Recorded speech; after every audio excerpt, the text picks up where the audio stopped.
All right, and here we have the brand new 2022 Volkswagen Taos, our new compact SUV sitting below the Tiguan. First impressions, as it's just off the truck and PDI'd, not even detailed, as you see here in the pure gray, the purest of grays. This is the SE model, so some nice two-tone wheels. It has the nice badging on the side that reminds us of the Crossport, or our R-Line model Tiguan's, which is pretty neat. The headlights are nice and aggressive. And I've noticed that it has, almost like, standard R-Line styling here with, the front fascias having the black insert there, just like some of our other R-Line models. And even the rear diffuser does have a few more ridges and grooves in it to give it a more sporty appearance. The wheels are pretty cool. An enthusiast could lower this and, make it look even better, I think. It's pretty short, too. I'd have to say that the vehicle's about as tall as I am. I'm about 5'3". 5'4". But anyway, let's open up this bad boy. See what's what. Kessie Go is on this thing, so it actually has a button instead of the sensor on the handle, which is is what it is. But hey, you know what? We're not here to see the interior. It's all wrapped up anyway. Let's step inside. Okay. It's our digital cockpit. Standard digital cockpit in the Taos. Digital Cockpit Pro is on the SEL. So there's our push button start. Yeah, it's kind of nice. It's a Jetta SUV. All right, guys, I'm gonna put this camera, mount it somewhere, and we're gonna drive it, because I got to feel this 1.5 TSI with VGT, VTG, as Volkswagen wants to call it. Let's go. Hello, everyone. Johnny R here, Tom with Volkswagen Indianapolis, and here we are in the brand new 2022 Volkswagen Taos. This is the SE with front-wheel drive, and we have the new 1.5 TSI with VTG, variable turbocharged geometrics. So ready to test this out and see how this goes, making sure that everything's in a safe and comfortable driving position. I want to know how much better this makes the cycle. The shifter's pretty neat. It's kind of slick. It's a nice new design, I'll have to say. And it doesn't seem to light up. I guess it just lets you know when you're just rely on the digital cockpit. Okay. Yep, there goes that auto start stop system. Let's go. Well, hey, parking lot responsiveness is good. That's a pretty low bar for cars, if you ask me. Let's go. Oh, this is better.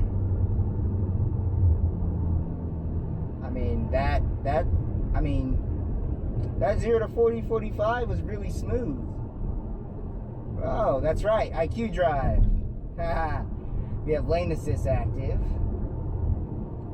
So I'll hit the button on the stalk, then hit OK, turn that off. Cool. So this is equipped with the IQ Drive suite of advanced driver assist features. So it's got lane keep assist with adaptive cruise control, which combined together turns it into travel assist. As I've said, is available on the ID4 and many other Volkswagens in 2021. Oh, you press it again to make it go away. It didn't go away. Okay, interesting.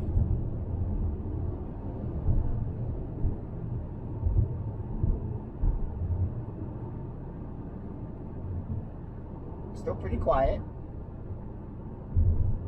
The mirrors are huge. That's pretty cool. Side assist is on the glass and not on the interior housing, which is a little surprising, but hey.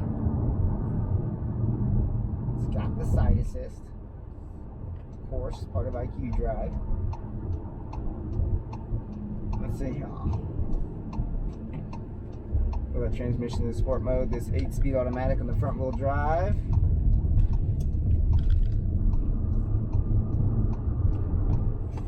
Okay.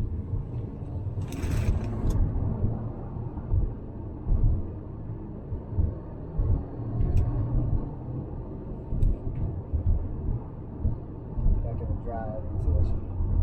That wasn't bad. That really wasn't bad. 28 city, 36 highway, 31 MPG combined, with 158 horsepower now, over 184 pound-feet of torque. So, SUV version of a Jetta.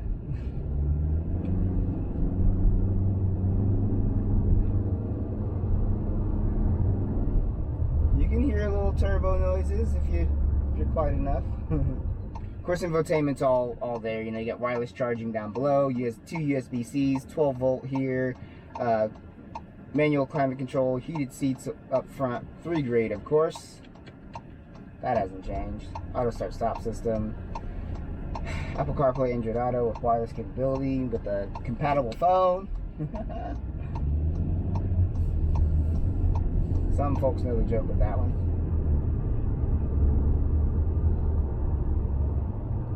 Oh, and this also has a convenience package too. It's got a heated steering wheel.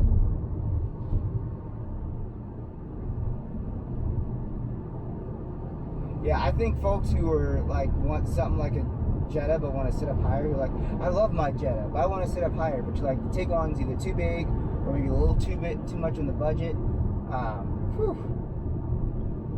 First impression is pretty good.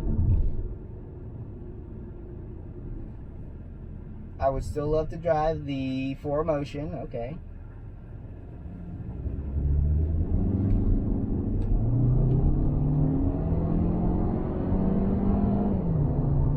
Woohoo!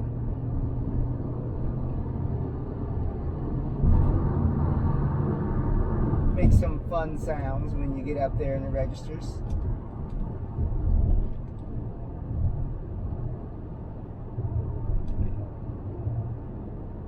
Interesting.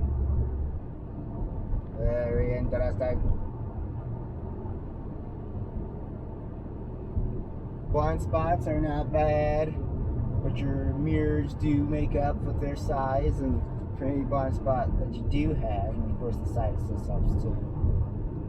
But you know, turns into active side assist when your lane keep assist is active to help prevent those collisions from moving over into a lane while someone's in the blind spot. I mean, this feels nice and solid. Like again, if this had a manual transmission, that'd be pretty dope. But I understand why they don't do it. And then you go, okay, so the Jetta's on the Golf platform, and they basically built this off of the new, new Golf platform as well.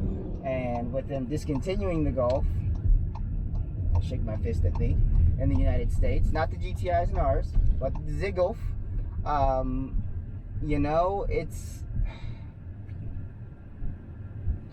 like they're like, hey, we get that, you know, the American market doesn't respond to the Golf very well. And as a matter of fact, for 2021, the Golf price is about $25,000. And then you look at an entry-level Taos, and guess where that's at? About 24 and change. So, it's really, I think, just replacing that slot of the Golf where it was failing to meet the needs of the American market. The majority of the American market, I will say, because we do still have some diehard Golf loyalists out there, like myself included. However, the majority of the American market wants to sit up a bit higher, and the Golf does not achieve that. But the Taos does. Sit up a little higher, get a little more commanding driving experience, get some really nice standard technology. All-wheel drive is available with a new turbo engine that performs quite well, even by, you know, enthusiast Johnny R standards over here. So I'd have to say that the Taos gets a pass on the first impression. It certainly has passed my expectations. You know, we'll do a more in-depth review in due time, that's for sure. But I at least wanted to get out on the road and show you guys how this 1.5 TSI VTG performed with this 8-speed automatic here.